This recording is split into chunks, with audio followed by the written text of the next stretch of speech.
Hello, y'all, and welcome back to the Paycheck podcast, the 578th best rap podcast in the world. It's been a long time since I've done one of these episodes, so I'm glad to finally be back doing it, and I'm probably going to be doing it a little bit more consistent this time around. At least I hope so. It's something for you to listen to if you want to get your, rap fix. You're on your way to work, you're at work, you're doing homework, or you're just bored and don't know what else to watch.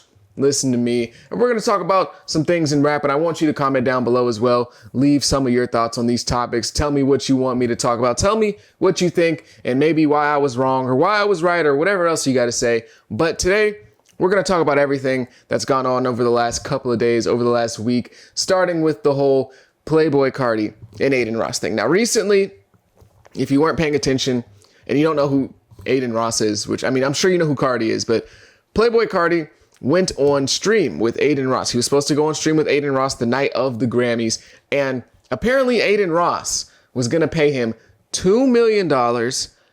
He was going to get him a Ferrari, and he was also going to get him a private jet to do a stream with him on Kick for about an hour. So this was obviously a crazy deal for Carti. I don't know why anyone would pay him all that stuff, which we'll get into later, but yeah, an absolutely amazing deal to show up and get $2 million just for being on stream for an hour. That's crazy, right? So Carti shows up on the stream, and if you know anything about Carti, you know he's not normal. He's just that's really the only way to put it is bro's just not normal. So he shows up on stream, and he is standing there kind of awkwardly. Then they start playing some music, and they're dancing a little bit. He's got on this mask, so you can't even really see his face, but we all know it's Carti. He says about 4 words. He says about, about 4 words. He says, 2024 music. I love you. Adin Ross. Check out the stream. Follow Adin Ross. He doesn't really say much of anything. Then he leaves after about 6 minutes, not even. So Adin Ross gives him a cash, like a big bag of cash as well before he leaves. And he just leaves after 6 minutes. It's a huge controversy. Oh my God, I can't believe Carti showed up and only did 6 minutes. He was supposed to do an hour. Oh my God. And then Adin Ross cancels the private jet for Carti or whatever. And the whole thing just kind of plays out online to a whole bunch of controversy. And also, apparently, he was supposed to get an $8 million streaming deal. He was supposed to sign with Kick, or not $8 million, sorry, an eight-figure streaming deal, not $8 million, an 8-figure. And I'm not going to lie, bro, I don't know what everyone expected. Even Adin himself, it's Carti, bro. He does not do anything normal. You could tell Carti to go over there and stand in the corner, and somehow he's going to end up on the ceiling. When you tell him to do something and he says he's going to do it, it's never going to be in the way you intended. So I don't really know why everyone's so shocked that Carti went on stream and he wasn't sitting there playing the game with Adin Ross. Oh my God, he wasn't sitting there. Yo, chat, is this a W stream, chat? I don't know what y'all expected out of Playboi Carti, bro. If you don't know by now, you're just never going to know. He's not going to do things the way you expect. He's not going to sit there and wager on 2K games with Adin. Or maybe he is, but more likely than not, it's just not going to happen, bro. He just does not do things normally. So I don't really know what he expected. I don't know if he thought Carti was going to sit there and answer questions from the chat and get on Kick get on Monkey and see if which girl likes him and which girl likes Adin. He just was not going to he just wasn't going to do that type of stuff. So nobody should really be surprised. And again, I don't think anyone should be I can't believe Carti did this. He got over on Adin Ross, bro. I'm really confused again on where you think these people's moralities are, especially when it comes to Adin Ross, bro. They see Adin Ross as a little lick to hit somebody to just get over on real quick. Now, one thing I will say is I think these numbers might have been exaggerated because Kick seems to do this a lot where it's oh, so-and-so got offered $40 million to stream on Kick. And I'm bro, there's just no way. These people are not worth that much money. And I don't believe Carti is worth $2 million, a Ferrari, and a private jet for a 1-hour stream. I just don't believe it. You're telling me his time on Kick is worth $2 million. I don't think he's even going to generate that much revenue to Kick. I don't think he's going to generate that much revenue to Kick just by showing up on Adin Ross's stream. I just don't see it. I really don't. So maybe I'm wrong, but I think those numbers are greatly exaggerated. Again, I don't have proof of this, but I don't know, $2 million just to show up for an hour. seems a little far-fetched. If it was like 250K, maybe I could believe that, but $2 million. And also, I swear, every time somebody has a falling out with Kick or with Stake or whatever, they were about to get an eight-figure streaming deal. Charleston Wright was going to get a $5 million streaming deal. So-and-so was going to get a $10 million streaming. Like, everyone was going to get a streaming deal by the time they fall out with Kick. Adin's like, hey, man, they were going to get $25 million to stream on Kick. I don't know, man. That's their loss. Like, I don't know if I really believe that, because how many times a year do you think Playboi Carti is going to stream? Let's be realistic. Maybe 20. Let's just be, that's not even being realistic. That's being optimistic. Maybe 20 times a year, Playboi Carti streams, which again, I highly even doubt that myself. That's more than once a month. Do you think they're going to give him an 8-figure deal to stream less than 20 times a year? No, bro. Like, I'm sorry. It just does not sound right. None of these numbers sound right. But then again, maybe Kick just likes operating at a huge loss because they're underneath Stake and it doesn't really matter. And they're just trying to advertise towards Stake. Who knows? Maybe they are really doing that. And maybe that was really what was going to happen. But I just really, really doubt it. And there has been massive outrage for Carti. Like, people have been in his comment section. Oh my God, bro. Yo, L Carti, bro. Why would you scam Adin Ross, bro? L scammer, bro. You're, bro. Like, people have just been like crying in his comment section. And some people are taking this as like, oh my God, Playboi Carti, his career is in danger. Dude, I promise you, no one cares about Adin Ross fans in Carti's comment section. Like, long-term wise, this is not going to matter. Adin's fans aren't going to mess up Playboi Carti's career. Anybody that was going to listen to Playboi Carti's music or is listening to Playboi Carti's music is not going to be changed by this event to never listen to him. Out of all the things Carti has done, I'm sure that this is very low on the list. So I don't think this is going to change anything. I don't think this is going to affect his album numbers. If anything, it's going to boost his popularity and people are going to go check out his album more because of the whole Adin Ross thing.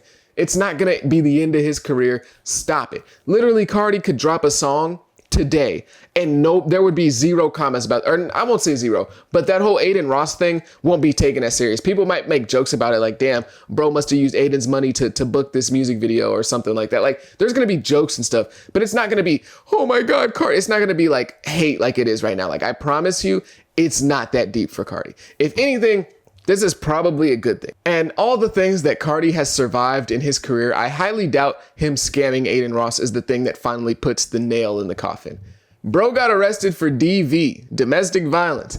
And the main takeaway from that was, look how cool Carti looks in his mugshot. Everyone was using his mugshot as a profile picture. Like, I promise you, him scamming Adin Ross is the least of people who actually listen to his music's worries. Like, he got mad. He literally turned down an interview with Nardwuar and made Nardwuar look kind of sad. Like, I promise you, nobody's going to care about this in like 2 days. But I'm telling you what the real game is right here. I'm telling you this. This is the whole, this is the real game on the whole Adin Ross situation. Carti has, or well, I won't say Carti has announced, but Adin has announced that Carti's going to be back on his stream soon. They're going to do a part 2. I've been talking to Carti on the phone every day. This is the real game, right? You get the internet up in arms. Oh my God, why would you do that to Adin? Oh my God, Carti, you did this to Adin. You're horrible. And then, they reconcile. They have a W stream, bro. They have a wholesome stream where Carti's hanging out with Adin. They're listening to music. Maybe Carti even plays a new song from his album. He's got his arm around Adin and they're dancing. They're turned up. Yeah, let's go. Carti, come on. And Adin's like, W, the whole corny streamer thing. You know how you can picture it, right? Carti's on his arm, dragging him around, and they're playing music and they're getting lit. And that clip goes viral. Oh my God, Carti and Adin have reconciled. Oh, this is so wholesome. You love to see it, bro. Name a better pairing than Adin Ross and Playboi Carti. Oh my gosh, the pairing we all didn't know we needed. Like, it's going to be that type of stuff. That's the real play here. That's the real play. The second stream where him and Carti actually get along together and they have fun and it looks great or whatever. And everyone's super happy because the first time he screwed him. That's the play here. I'm telling y'all this before it happens. That's the play here. And it's going to be great for Carti again, because now the Adin Ross fans who weren't really paying attention to him were mad at him and they were storming his comments because he scammed Adin. That's their boy. Then they reconcile. They have a W stream, bro. And Adin's like, yo, y'all show love to Carti, bro. Dude, all them hate comments, bro. Delete those, bro. Show love to Carti, bro. And they go into his comments. Oh my God, Carti, yeah. And it's just more promo for Carti's album. So yeah, I think that's what the real play is here. And honestly, if you're going to ask me if I feel bad for Adin Ross over losing money to Carti, not really, no. Because it wasn't all his money. Apparently, like some of the Kick owners were paying Carti that $2 million, and also he's probably gonna make it back. Like he's gonna have a W stream with Carti, make it all back. He probably even might have made some of it back on the clips going viral. Like I don't think Adin is really wanting for anything. I don't think that money that he gave Carti, because he didn't give him all of the $2 million. I think he gave him like $250K or something like that. I don't think he's really wanting for anything. So I'm sure Adin's fine. I'm sure his pockets are fine. I'm sure his bank account is perfectly fine. So yeah, I think this whole situation will just give both of them a boost, if anything, before it ruins anyone's career. But now I'm going to move on to the Grammys. And the Grammys, they're my favorite time of year. Mostly just because a lot of people who act like they don't care about the Grammys get all butthurt over what happens at the Grammys. That's my favorite thing. Because everyone comes to the agreement maybe a week or so after the Grammys happen. Man, F the Grammys, bro. They never get it right, bro. They never get black art right, bro. They never respect our craft, bro. They always give it to somebody else. They never really get things right. Who cares about the Grammys, bro? Grammys don't matter. And then a year later, when it's Grammy time, oh my God, I hope Travis Scott wins. Oh my God. And then when their favorite artist doesn't win, they get all butthurt. Like it's literally rinse and repeat. A week after the Grammys, everyone's upset. We don't like the Grammys. The Grammys don't matter. The Grammys come back around. Everyone's excited. And then their favorite artists lose. And then the cycle repeats every single time. So I don't really get too upset at the Grammys. I'm not really sure why it matters this much to people, especially fans. Maybe the artists I get. The artists I understand because you're working really hard. And that's like the #1 award you can get in music in terms of like actual award wise, not like charts and stuff like that. So I get it for the artists, but like, as a fan, bro, I really don't feel like you should care that much. Now, if you're going to ask me personally, do I think Utopia should have won Album of the Year? Yes. Now, I have not listened to Killer Mike's album more than once. I listened to it one time and I just like wasn't that interested in it. So I just kind of moved on. So I can't really tell you if the album is good or bad. But yeah, I think Utopia probably should have won. But I don't really care. It doesn't really matter. And when you're looking at the criteria of like rap, when you're judging it on that basis of like, man, who's really rapping in this album? It's a rap album. Like, when you're going off the criteria of like rap, then I guess Killer Mike probably should have won. But again, it doesn't really matter. I don't understand why people put so much weight on the Grammys. And look, I love Taylor Swift. Don't get me wrong. Like I do. I know a lot of people are gonna be like, what? You love Taylor Swift? I do. I like Taylor Swift's music. She's cool. I think I love Taylor Swift was a little bit of a cop out. I don't love Taylor Swift, but she's cool, right? I like some of her music, right? I'm not one of those like haters of Taylor Swift. I don't really care.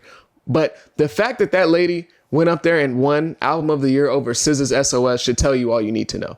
Like, if you saw that and still were like, oh my God, I can't believe the Grammy, bro, you just got to put your hands up, bro. She won that Grammy for Album of the Year over SZA's SOS. You just got to throw your hands up, bro. Hey, it's clearly not all the way for us, if you get what I'm saying. Like, it's just not that big of a deal. That's why I don't really care. It's important, yes, but I'm not going to get upset over somebody winning a Grammy. I might laugh at some terrible things like the Macklemore thing. If that Macklemore Grammy winning thing happened today, I probably would laugh more so than be like mad at it. But yeah, that's why I don't get too excited. Like, bro, Taylor Swift has 4 Album of the Year Grammys. She has the most ever. Taylor Swift. She makes some decent music. Don't get me wrong. I'm not a hater. I'm not. I like her music. I got Midnight's on my playlist. I do. But come on now, let's be serious. Like, she has more Album of the Year awards than Michael Jackson, than Stevie Wonder, than Whitney Houston. Beyonce doesn't even have one. So like, again, we shouldn't be looking at the Grammys like, oh, I can't believe, you can be upset. I guess I get it. Right. You still want your favorites to win awards, and stuff. I get that, but you should never be like in shambles over what happens at the Grammys. It's just not, you shouldn't take it that serious. It's just not that deep, at least for us personally, for us. And you know what I mean when I say us, it's just not that deep. And for all the people who are like insulting Killer Mike, I think you're really corny. I just want to say that too. All the people who are my age and younger who are like, bro, who even is Killer Mike? Bro, who's Killer Mike? Who is this guy? He won over Travis. When your favorite wins or loses an award, it's not a flex to say, who is this guy about a well-known hip-hop musician. I know you guys may not look past anything that's on the internet and popping right now, but if you don't know who Killer Mike is, you're probably not that in tune with hip-hop all the way, right? You might be into this newer stuff and, I guess like internet hip-hop culture, but you're not all the way in tune if you don't really know who Killer Mike is. So that's not really a flex. Like flexing your ignorance of somebody doesn't really, I don't know, that's not really a good thing, especially when it's somebody who's been in the rap game for as long as Killer Mike. Now, I'm not getting up here and acting like I'm a huge fan. I listen to his music every day, but I know who Killer Mike is and I know what he's about. So it's not like, I don't know, that's just a really weird thing that people do. Who is Killer Mike?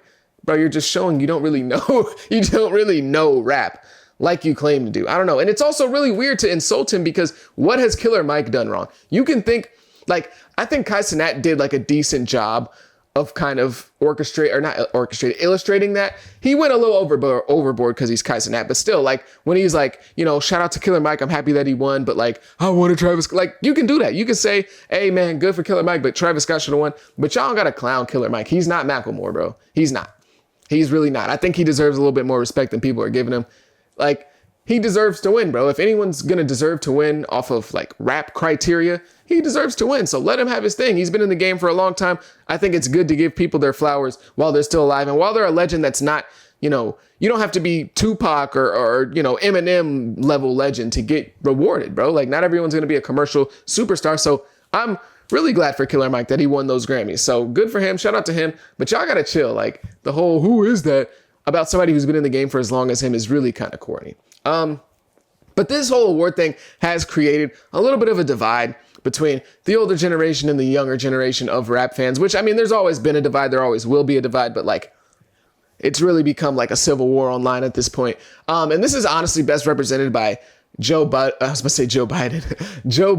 Kai Cenat, and them going back and forth because Joe Budden was, talking about how the streamers don't run everything. And, just because y'all are mad doesn't mean Killer Mike shouldn't have won. He should have won. And he didn't have to go on y'all stream to win a Grammy. And basically, he was kind of clowning the streamers. He was doing it in fun. It was hating, but it was like fun hating. Like, Joe is a hater, but sometimes he's just like kind of playing. He was just kind of playing. Like, he wasn't super serious. Like, oh, you stream. Like, he was hating, but like, it wasn't that bad. And like Kai Cenat responded, and the whole thing is kind of corny to me. But I think they both have valid points, especially because like Kai Cenat didn't really do anything. So Joe bringing him up is kind of consistent with the fact that Joe just does not like Kai Cenat. Like, I think it's pretty obvious to everyone now. He talks about him all the time. He does not like Kai Cenat. Joe Budden is not a fan. But honestly, I think the streamers, specifically Adin Ross as well, bringing up the whole like, oh, we can count money, bro. I could buy your show. Like, I think that's corny, especially when this conversation literally has nothing to do with money. It has nothing to do with money. It's about who should have won the Grammy. So for y'all like, oh, I have more money. Why are you hating on me? It's kind of corny, and they kind of infantilize themselves as well. I know it sounds like I'm taking Joe's side, but I'm just being real at what I see. I hate when people infantilize themselves like, bro, why are you hating on the young? Bro, I'm young, bro. Why are you hating, bro? Like, you're a grown-ass man, dude. Like, I don't care. It doesn't matter if you're 23. Like, you're a grown-ass man. And Adin Ross especially. Telling Joe who is he to speak? Come on, bro. Who is Joe Budden to speak? It's just ridiculous. But I mean, Joe was hating on them, so I can't be mad at them for responding. Like, Kai has the right to respond. Adin has, well, I don't know if he was really talking about Adin, but Kai has a right to respond. Yeah, I mean, it's just like, why are you bringing me up when I didn't really have anything to do with anything? But yeah, I don't know. I tend to take Joe's side in this whole thing just because he's kind of right. And the streamers are getting a little full of themselves in terms of how important they are to the culture. They are. Kai Cenat is. Everyone wants to hang out in his bedroom, but like, calm down a little bit. But now I'm going to move on to the Latto and Ice Spice thing. Now, if you haven't been paying attention, Latto and Ice Spice have been going back and forth. The two light-skinned rappers in the game right now, two of the hottest light-skinned rappers in the game right now, going back and forth. And this all kind of started with a snippet. So I'm going to catch you up to speed if you don't really know what's going on. So it started with a snippet. Latto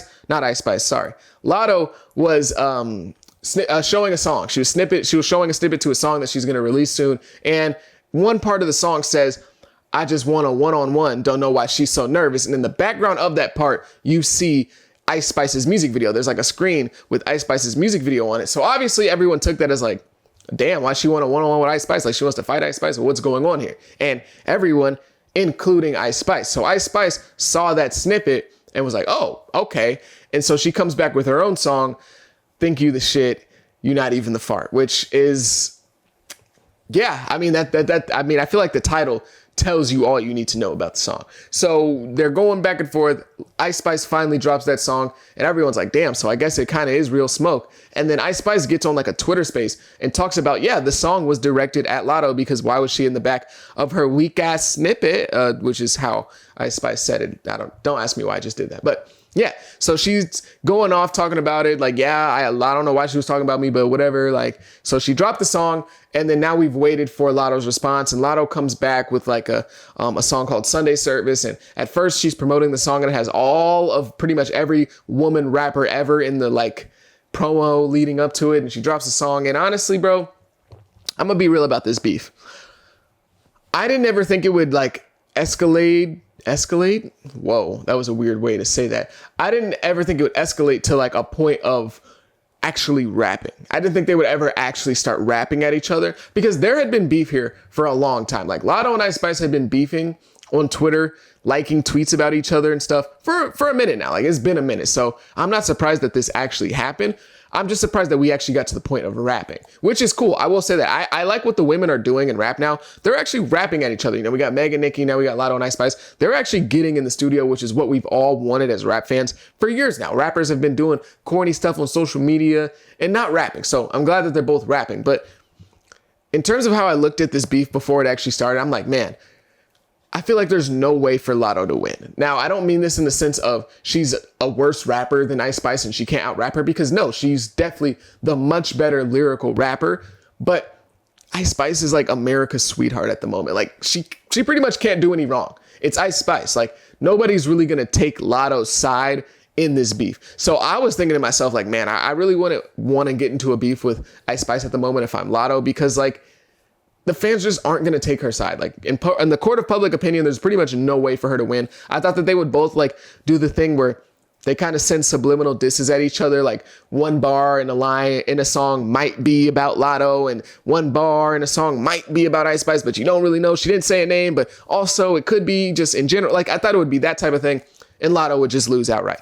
But they actually rapped at each other. And honestly, the result of this has been more shocking than what I initially thought was going to happen. Because with Ice Spice shooting at Latto like directly pretty much, I'm like, oh shit, Latto's about to cook her. I'm thinking, oh my God, Latto's about to come back and lyrically dominate Ice Spice. Because as much as I love Ice Spice, she makes some pretty cool music. She can't really rap like that. I'm being real. This is not hate. She's just not very lyrical. So I'm thinking to myself, okay, Latto's about to smash her. She's about to hit her upside the head with a bottle. And then I listened to Sunday Service and song's kind of weak. Be real. The song's kind of weak overall. The bars really weren't that good. I mean, like, there's a bar where she says, Jesus walked on water, I got ice boiling, though. Obviously talking about Ice Spice being mad, which is cool. But overall, I was really disappointed in Latto. Like, her performance, not very good. I was kind of let down. I'm going to be real. Because I'm thinking, okay, Ice Spice is never going to actually rap at Latto because she knows, like, if Latto responds, like, I'm probably cooked. But that's just not the case. Like, I don't know what happened to Latto. I don't know what's going on here. But yeah, it just wasn't very good. And I will say that there is something here that's a little bit further than like the surface. I think that maybe some boyfriend of Ice Spice or some guy she was messing with has been trying to hit up Latto, because there's a lot of lines in Latto's song about a man, like, you think I'm ugly, but your man don't, or something like that. Like, she's been talking about stealing her man a lot. And Ice Spice also said in her song, like, one thing I would never lose, I'll lose anything before my man, or something like that. So there's obviously somebody here that's like in the middle of this, that maybe was Ice Spice's dude and was trying to hit up Latto, and Ice Spice is like, no, he wasn't. Like, you know, that whole thing, there's something there. And honestly, if there's a guy out there who's messing with Ice Spice and also trying to mess with Latto, bro, you have a serious problem with greed, brother. You need to go sit down. You need to go look yourself in the mirror. But yeah, so I don't know. Overall, I was just massively disappointed in Latto. And honestly, looking at this first round of songs back and forth and disses back and forth, I kind of got to give it to Ice Spice. Ice Spice's diss lyrically was worse, right? It was worse, but that's not Ice Spice's strong suit. It never has been. So it's not like I was expecting to hear crazy bars from Ice Spice. Well, I was expecting to hear some decent bars from Latto. And Ice Spice's song is better. And as corny and as stupid as Think You the Shit, You Not Even the Fart is, it works, right? Like that's just kind of Ice Spice's whole thing. Like it's corny, it's stupid, it's a dumb bar, but like it's catchy and people are saying it. So people are going to be repeating this. Think you this shit? You not even like it's stupid. I know. But in terms of how it hits the public, that won in comparison to what Latto just did. Latto just dropped a very mediocre song, in my opinion, which really, really surprised me. I'm actually very disappointed in Latto right now because I like her music a lot. So I don't know where this beef is going to go into the future, but right now I kind of got Ice Spice up one. Now, maybe this is an unpopular opinion and people don't agree, but in terms of both of these songs, lyrically, the content is subpar, right? So now we have to move past we have to move past the point of looking at these songs lyrically in terms of comparing them, right? We have to move past that point because both of them not really saying much, not that good. Move on to the next point. In terms of like iconic and moments that are going to stick with people, there really aren't any in Sunday service besides the I just want a one-on-one, don't know why she's so nervous. Maybe that part, but I think Thank You the Shit, You Not Even the Fart is more iconic than anything on the other song. So in terms of that measurement, you give it to Ice Spice. And then in terms of probably the last measurement that people are going to look at this, lyrical content, iconic disses back and forth. And then the last one being numbers. And Ice Spice is going to smash her in terms of numbers. And I mean that with no disrespect because numbers, I mean, they matter, but they don't really matter. But in terms of people comparing the two, that's going to be brought up. So in terms of numbers, Ice Spice is probably going to smash Latto's song. Now, who knows? Latto's numbers for this song first week-wise haven't came out. So Ice Spice's song debuted at like 32 or something like that on the Billboard Hot 100. So I guess we'll have to wait and see with Latto's song. Maybe it even goes higher. I don't know. But just looking at where they both are in their careers and how hot both of them are, they both are extremely hot at the moment. Ice Spice is just kind of a little bit hotter. Commercially, she's just more successful than Latto. She's had features with Taylor Swift, for goodness sake. So it's not like, I mean, they're close, but Latto isn't really on the same level as Ice Spice in terms of commercial status and in terms of numbers. So in terms of lyrical content, both don't really matter. In terms of like iconic disses, which diss is going to be remembered more? Thank You the Shit, You're Not Even the Fart's going to be remembered more. And then in terms of numbers, Ice Spice's song is probably going to do better numbers. So overall, I think this first round kind of goes to Ice Spice, which I'm very surprised by because I thought if she ever actually rapped at Latto was going to beat her over the head. Like, man, I thought she was going to go crazy on her, but it's just not the case. But finally and lastly, I'm going to move on to Vultures, which is probably what people wanted to hear first. I don't know. Who knows? Maybe you didn't. I don't know. But Vultures finally dropped. Kanye dropped it at like 2 a.m. Saturday morning or something like that, or it depends on where you were, but it was a random time. It wasn't on Friday. It wasn't Thursday at midnight or technically Friday at midnight, whatever. You know what I mean. He just dropped it randomly, which he did with Donda as well. Kanye just drops his albums whenever, which honestly, I want to see more artists do that. Everyone likes to talk about, oh, numbers don't matter. Numbers don't matter. Who cares about the numbers? But they all drop on Friday so they can get that full week of sales, whatever. Just a little nitpick. But, he changed the cover, which is cool because the initial cover was like some weird neo Yahtzee stuff. I don't know what it was. It was some weird stuff. But he changed it to him in like a Jason mask and a little like black outfit and his wife turned around. And she's kind of naked. I mean, like she has on like a thong, I think. But yeah, you see her whole butt and she's not wearing a top. Now you can't see anything crazy. It's just her butt. But this is the second time that Kanye's had one of his wives' butt on the cover of an album, which is very interesting. Like one time is weird enough, but twice, I don't know. Maybe, it's a little weird, but that's besides the point. And honestly, I think it's way too early to give this album like a full review. It's only been out for like a day at this point that I'm recording this. I wrote this script when it was like 2 hours into the actual album being out. I listened to it fully once, and I will say the album production wise is really good. I think it's really, really good. And I think this album is a lot more aggressive. This is a much more aggressive album in comparison to Donda. I thought Donda was a little bit more kumbaya, a little bit more passive. There were aggressive moments, yes, but it was a little bit more like kind of floating in the wind. This is very aggressive, in my opinion. And I will say right now, Carnival is my favorite song on the album. I've damn near already played Carnival too much. Like I've played it that much. That song is fire. The production, oh my gosh, the production on that song is ridiculous. The beats, it's crazy. It's crazy. That's all I can say. Now, Rich the Kid gives a solid verse. Ty Dolla $ign, cool. Yay. Oh, yay. That verse was kind of rough. But Carti, this is no glazing. This is the best verse I've heard from Carti, and I don't know how. This is the best verse. This might be the best verse on the album, in my opinion. Freddie Gibbs gives a very good verse later on too, but this damn near is the best verse on the album. Like this song is crazy. I already played it in the car. It's crazy. And Carti just, it almost made me shed a tear. It almost made me shed a tear. One thing I will say about this album that's not so positive at the moment is Kanye's rapping ability seems to have regressed a lot. Like it's getting kind of rough. Now Kanye, he's never been like a Kendrick Lamar type of guy, and I've never been listening to Kanye because he's such a lyrical, spiritual, he's never been that type of guy.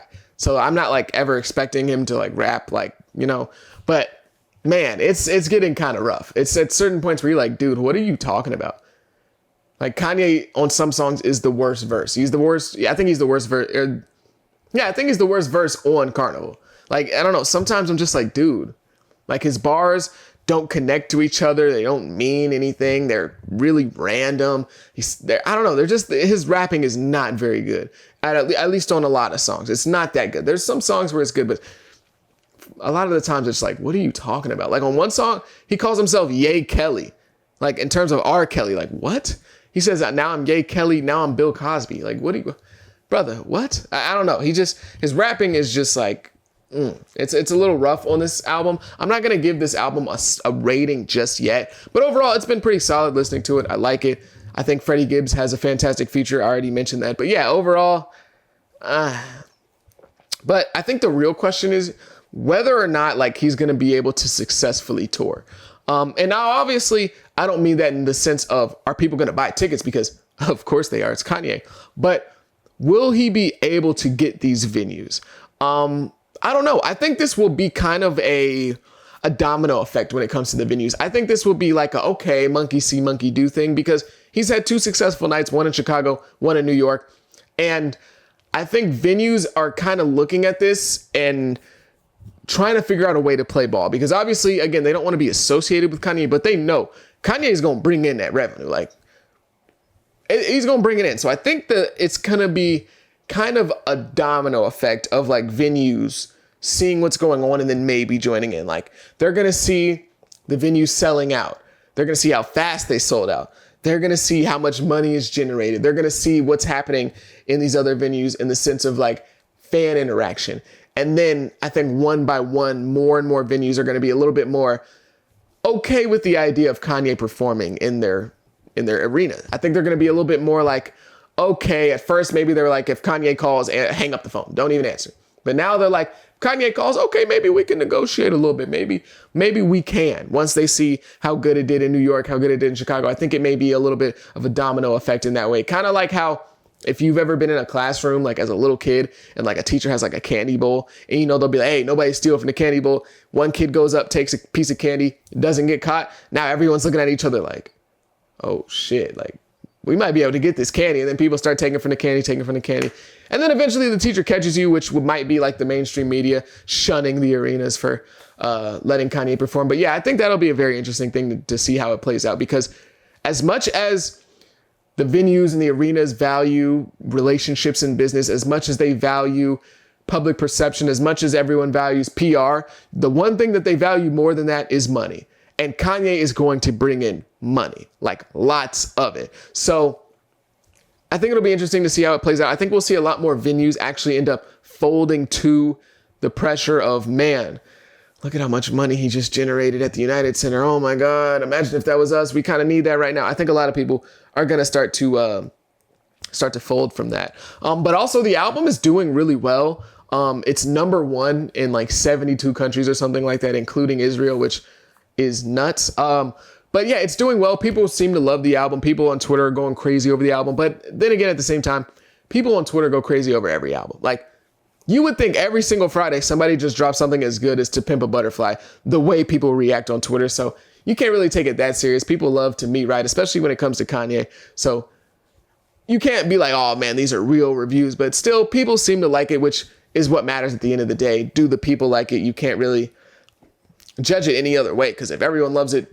hey, everyone loves it. It must be a great album. But I do think it will be interesting to see the fallout of this whole Vultures saga, because apparently we're getting 3 volumes of Vultures. This was volume 1. And this volume was like 15, 16 songs. So if every volume is equal in length to volume 1, which it might not be, but I feel like that's a reasonable assumption to make. There's gonna be like 45 to 60 songs, 45 to 60 songs in total on these 3 projects, which is kind of interesting because it's like, man, are there really 45 to 60 album level songs that were made? Are there 45 to 60 good quality songs? Which, I mean, I'm not saying that there aren't, but that's just, always an interesting question, especially when these volumes are coming out like one right after the other. It's not like there's, a year in between each volume to work on and tweak and stuff. Like, they're coming out like, I think in like a month after each other, or maybe 2 months, something like that. Like, there's not a very big gap in between the volumes. So it'll be interesting to see how good the quality of the music is. Like, is it just going to drop off a cliff like halfway through volume 2 and we're just going to start getting like throwaway songs? I think that's a possibility just because of how much music is actually supposed to be on there, because making 45 to 60 album quality songs isn't easy. That's why albums typically aren't that long, because again, not only is it not easy to do that, it's also hard to keep people's attention throughout 45 to 60 songs. So I don't know, who knows? I guess we'll have to wait and see. But yeah, I think it's pretty interesting to see what goes on with the rest of the volumes. I don't know. It just seems kind of unlikely that they have that much quality music. But again, I don't know. Kanye's a great artist. Ty Dolla $ign does his thing too. So yeah. I will also say that this album seems very, very Kanye centric. Like, I feel like this album was hijacked a little bit by Kanye, because Ty Dolla $ign, I mean, he's there, but he's not there. Like, even on the cover, it's Kanye and his wife. It's not even Ty Dolla $ign on the cover. And he has a presence throughout the album, but it's not as strong as Kanye's presence, at least in my opinion. Maybe I'm wrong. Maybe you heard it and heard something else, but I feel like Ty Dolla $ign kind of took a back seat on this album. Now, obviously, Kanye is Kanye, so you're going to tend to take a backseat. Pretty much everyone would, besides like Jay-Z or something. Like, there's not that many people who would be neck and neck with Kanye or even ahead of Kanye on a collab project in terms of presence. But yeah, Ty Dolla $ign just kind of falls in the background a little bit on this album. If I had to compare this album to anything, it would be her loss with Drake and 21 Savage, and how Drake was very obviously like the head of what was going on. Like, he was the top dog. He was the number one guy. He was the person that was most prevalent on the album. And 21 Savage was there, but it wasn't like 50-50. Even though it was a collab album, it wasn't split down the middle. You can tell who was 1 and who was 2 on the project. And I think that's the same thing here for Vultures. But who knows? This could just be how Volume 1 sounds, because Volume 1 could just be a little bit more Kanye-centric. Volume 2 and Volume 3 could be more Ty Dolla $ign. We don't really know yet.